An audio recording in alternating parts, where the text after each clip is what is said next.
उन्हाळ्यामध्ये ह्या साबुदाण्याच्या फेण्या करून ठेवायच्या, पांढऱ्या शुभ्र या फेण्या तयार होतात. उपवासासाठी सुद्धा या खाऊ शकता. अशा पांढऱ्या शुभ्र आणि कुरकुरीत साबुदाण्याच्या फेण्या कशा करायच्या त्याच मी तुम्हाला आज दाखवणार आहे. नमस्कार मंडळी, मयुरीज किचनमध्ये तुम्हा सर्वांचं खूप खूप स्वागत आहे.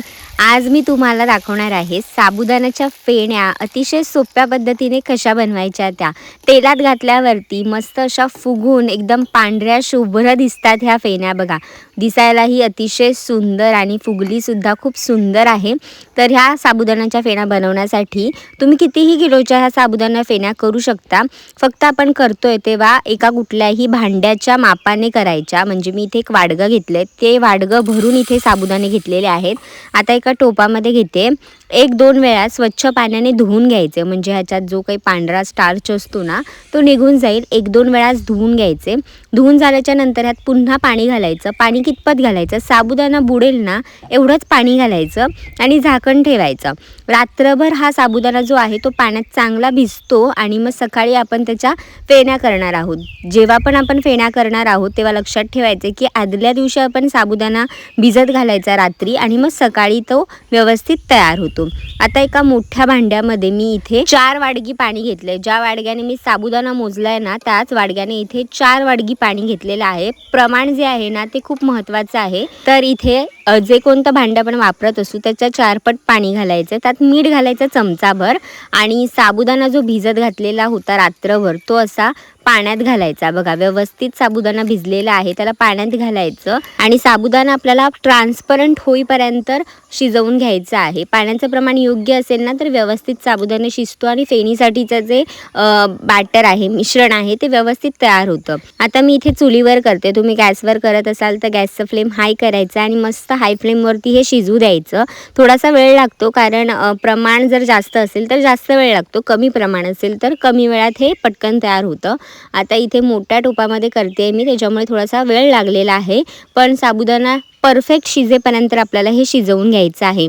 आता तुम्ही इथे पाहू शकता, मी तुम्हाला दाखवते, पातळ झालेला आहे आणि हळूहळू जो आहे ना साबुदाणा तो ट्रान्सपरंट होऊ लागलेला आहे. आता पाण्यामध्ये तो चांगला शिजू लागला आहे. चांगला शिजेपर्यंत आपल्याला शिजवायचं आहे. हे जे सफेद दिसत आहेत साबुदाण्याचे दाणे ते दिसता कामा नये, एकदम एकजीव होईपर्यंत हे शिजवून घ्यायचं आहे. आता एक चांगली दणदणीत अशी उकळी यायला सुरुवात झालेली आहे. जसं हाय फ्लेम असेल ना तसं तो पटकन शिजू लागतो. एकदम मस्त उकळी आली. आता हळूहळू बघा तुम्ही टोपामधले चेंजेस पाहू शकता.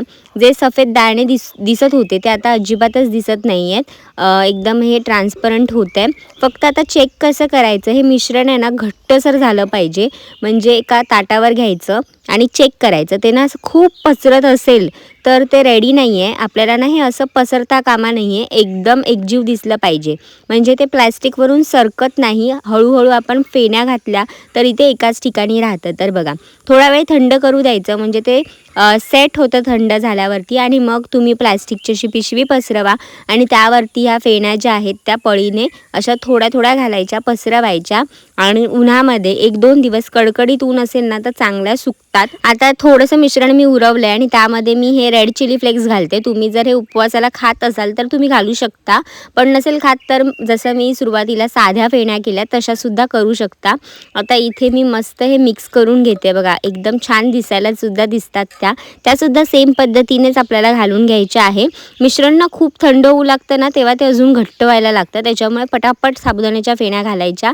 आणि बघा, इकडे खूप जास्त कडक ऊन होतं म्हणून एकाच दिवसामध्ये ना एक जी बाजू होती ती मस्त छान सुकली तर परतून घ्यायच्या ह्या आणि खालची बाजूसुद्धा छान वाळवून घ्यायची. आणि मग दोन्ही बाजू झाल्या ना की पुन्हा एकदा उन्हात ठेवायच्या, म्हणजे त्या व्यवस्थित सुकल्या जातात आणि मग प्लॅस्टिक पिशवीमध्ये भरून आपण ह्या स्टोअर करून ठेवायच्या. आता मी तुम्हाला तळून सुद्धा दाखवते. कढईमध्ये तेल चांगलं गरम करत ठेवायचं आणि एक एक करून मस्त ही फेणी तळून घ्यायची. छान पांढरी शुभ्र होते.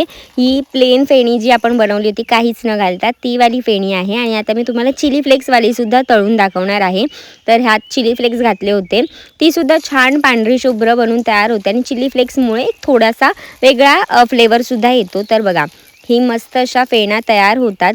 तुम्हाला माझी रेसिपी आवडली असेल तर लाईक करा, शेअर करा आणि सबस्क्राईब करायला विसरू नका. आणि नक्कीच ट्राय करा. निरोगी खा, निरोगी राहा.